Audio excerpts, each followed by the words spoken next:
My name is Ethan, and this story happened during my very first year at Riverside boarding school. I was 16 when I left my small hometown in Kansas to study here. My parents were proud. I was the first in our family to attend such a prestigious school. The rules were strict. Every student had to live in the campus hostel. Honestly, I was excited about it. Classes were fine, but the event I looked forward to the most was Freshers' Night, the biggest night of the year. The music, the decorations, and one long-standing tradition: every student had to bring a dance partner. I didn't have much experience with girls, and I'd never asked one out before. But there was one person I couldn't stop thinking about: Rachel Evans. She was smart, beautiful, and popular. From the moment I saw her on the first day of school, I knew I wanted to be her partner. After days of overthinking, I finally found her by the lockers and asked her. I expected her to laugh or politely reject me, but instead she smiled and said, "Sure, just pick me up in the evening." I couldn't believe my luck. That night felt like it was going to be perfect. When the day came, I got ready early and walked to the girls' hostel to meet Rachel. But when I reached the entrance, she wasn't alone. Standing next to her was Victor Hayes, a senior well known around school, along with two of his friends. Before I could even say hello, Victor grabbed me by the shirt collar and shoved me hard into the wall. His fist slammed into my stomach, and between punches he sneered, "Who do you think you are, asking my girlfriend to Freshers' Night?"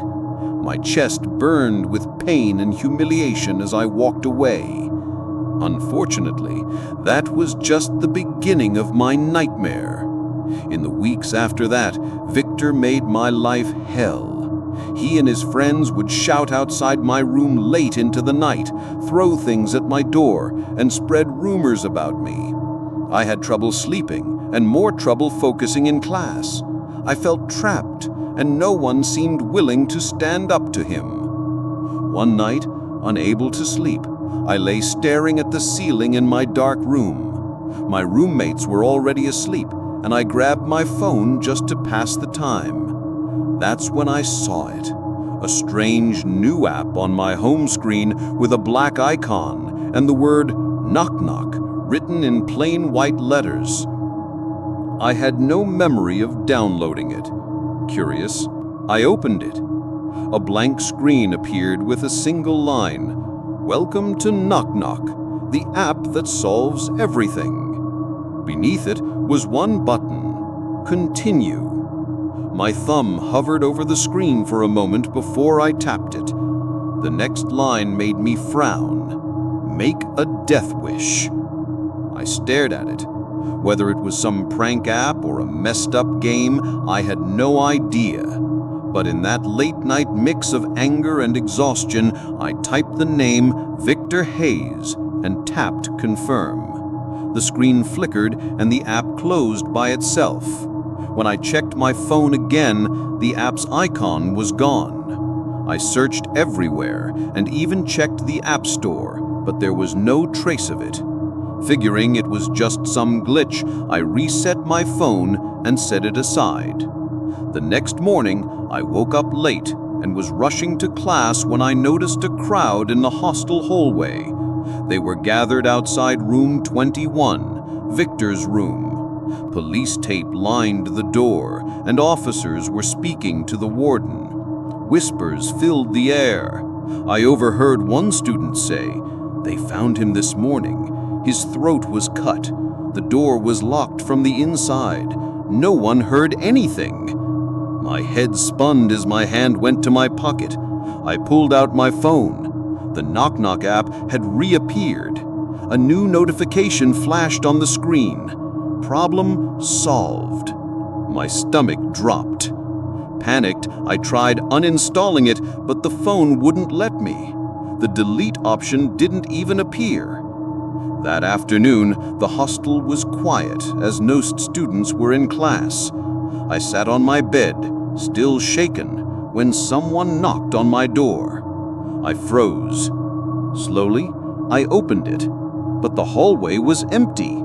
Closing it quickly, I turned back and saw my phone glowing. Another notification. Push Rachel from the stairs. My chest went cold as I stared at the words. Seconds later, another message appeared. Do it, or else. The screen changed to a voice recording. Against my better judgment, I tapped play. The voice was low and distorted. If you don't, then Ashley. My heart stopped.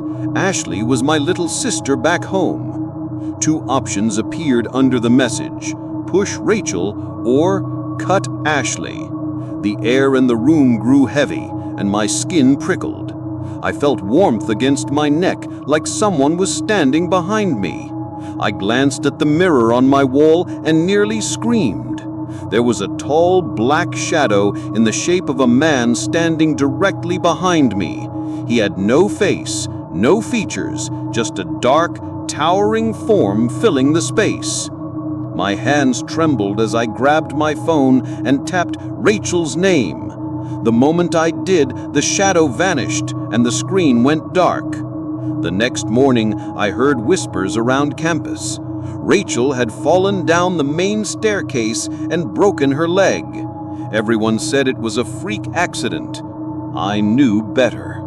That night, I locked myself in my room, shaking and crying.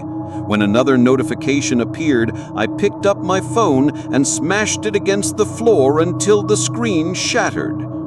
For a few days, I felt like I'd escaped. I stopped using a phone completely and relied on the hostel's landline to call home. But one evening, when I dialed my mum's number, it wasn't her voice on the other end. It was the same distorted voice from the app. Hello, Ethan. Ready for the next game? I dropped the receiver, my heart pounding. Back in my room, I opened my desk drawer, and there it was, my phone, the same one I had smashed to pieces, but it was working perfectly, and the Knock Knock app icon glowed brightly on the screen. With shaking hands, I opened it. A new task appeared. Cut the brakes of the principal's car. I typed back furiously, no. What happens if I don't? The screen flickered, then showed 4 names, every member of my family, with the words, kill one, written underneath. The room seemed to close in on me. In the corner, the black shadow stood again, unmoving, its head tilted unnaturally to one side. The voice came, slow and deep, kill one, kill one, kill one, over and over until it filled my head. Something in me snapped. I screamed into the emptiness, take me, just end it with me. The next morning, they found me dead in my locked hostel room. No signs of struggle, no cause they could prove. Only a diary torn into pieces scattered across the floor. Some say that if you stay there now, you might hear a phone notification ping in the middle of the night, followed by a whisper in the dark that says, choose. My name is Harry, and this happened back in my first year at Riverside High School, a boarding school several states away from home. For nearly 12 months, our classes had been online due to school closures. My world was just my bedroom in Seattle, a laptop screen, and endless homework. When the school announced that in-person classes were starting again, I was thrilled. It meant freedom, social life, and finally stepping into a real classroom. My parents helped me pack, and I boarded a train to Oregon, where Riverside was located. The ride gave me plenty of time to think. I was nervous, but also excited to meet new people and get out of my comfort zone. Since home was far away, my parents arranged for me to stay in a boys' hostel near the school. The place looked great at first. The building was old but well kept. The rooms were big enough, and there were students from all over the state. I shared a room with 3 other guys, and the one I became closest to was Evan. He was easygoing, funny, and always had some story to share before lights out. Within a week, I felt like I belonged there.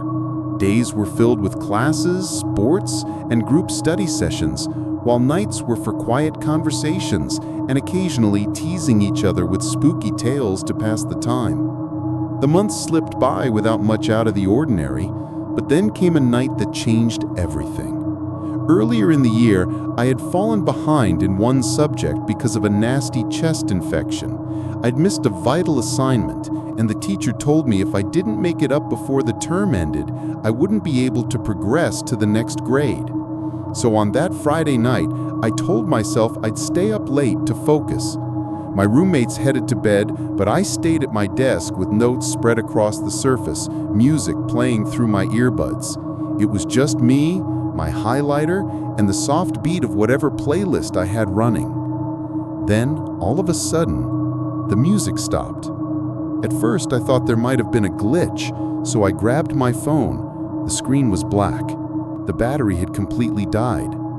As silence filled the room, I noticed something else. Faintly, somewhere beyond my door, there was a sound, a human sound. It was crying. A woman's voice. I froze in place, straining my ears to make sure I wasn't imagining things.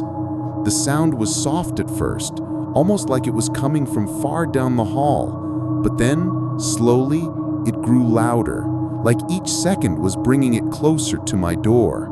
My stomach tightened. It didn't make sense. This was a boys' hostel. There was no reason for a woman to be here, especially not at this hour.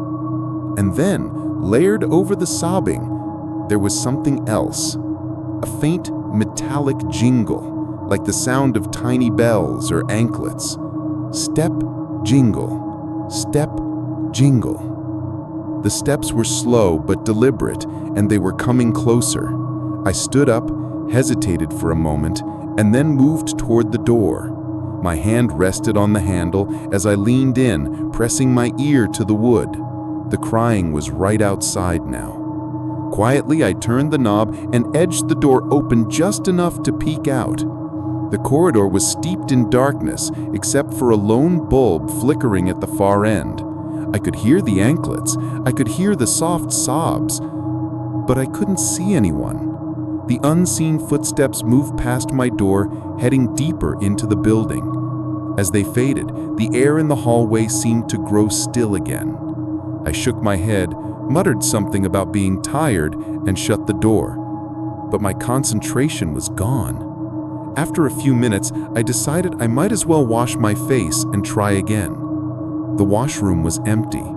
I turned on the tap, splashed the cold water over my skin, and grabbed a towel. The moment I lowered it from my face, my blood ran cold. Standing right behind me, perfectly framed in the mirror's reflection, was a woman. She wore a long, deep red dress. Her skin was chalk white, but broken up with blotches so dark they looked almost burnt. Long black hair fell forward over her shoulders, strands sticking together like they were wet. And her eyes, they stared straight into mine, unblinking, while thick streams of tears traced down her cheeks. My breath caught in my throat, and before I could think, I screamed. The room spun and faded into blackness. When I finally came to, I was lying in bed. My vision was hazy at first, but then I saw Evan leaning over me with a glass of water. He'd been woken by my scream, rushed to the washroom, and found me on the floor. My forehead was hot. I was burning with fever. My voice shook as I told him, "There was a woman in a red dress." Evan looked concerned, but didn't push for details. He gave me some medicine and told me to rest. We turned off the lights, but I guess neither of us really slept after that. My words must have echoed in his mind because he suddenly sat up again an hour later. That's when he heard the sound. The same sound I'd described. The slow, deliberate jingle of anklets outside our door. Evan got out of bed and stepped toward the hallway. He opened the door and leaned out. The corridor stretched ahead, silent and empty. But the sound was there, coming closer. His heart pounded. Something was walking toward him, but there was no one to see. A deep unease took over, and he turned back toward the room, only to see that my bed was empty. He stepped out fully now, panic in his chest, glancing in both directions. That's when he heard footsteps, one heavier, like mine, and one lighter, punctuated by the metallic jingle. From somewhere ahead, the faint sound of crying returned. Suddenly, a hand touched his shoulder. Evan spun around and saw me standing there in the dark. "Did you hear it too?" I asked. Before he could answer, the crying grew louder. His eyes flicked past my shoulder, and all the color drained from his face. I turned my head, but I saw only the hallway. In Evan's vision, though, there she was, the woman in the red dress, standing just behind me, her tear-streaked face tilted slightly down, hair swaying as she moved. She looked past me, directly at him. Slowly, she began to walk toward him, the anklets chiming with every step. Her silent stare felt like it was tunneling into him. When she reached a point just a few feet away, she stopped. Then, without a sound, she turned and walked back into the shadows. Step by step, the jingling faded until the hallway was silent again. By the time I looked over my shoulder again, she was gone. I hadn't seen or heard anything. The next morning, we went together to the warden's office and told him everything. His expression didn't change. He said, "You're not the first," he said flatly. 15 years ago, a woman's body was found here. No one knew who she was or why she came into this building. Since then, students have said they've seen her. Sometimes it's just the crying they hear, other times the anklets. She's never hurt anyone. She just wanders. His calmness made it worse. For Evan, her stare in that hallway was burned into his mind. For me, it was the mirror, that awful tear-streaked reflection, standing so close I could almost feel her breath. We didn't wait to see if it would happen again. Within a week, we moved to another hostel. Even now, years later, that night lives with us.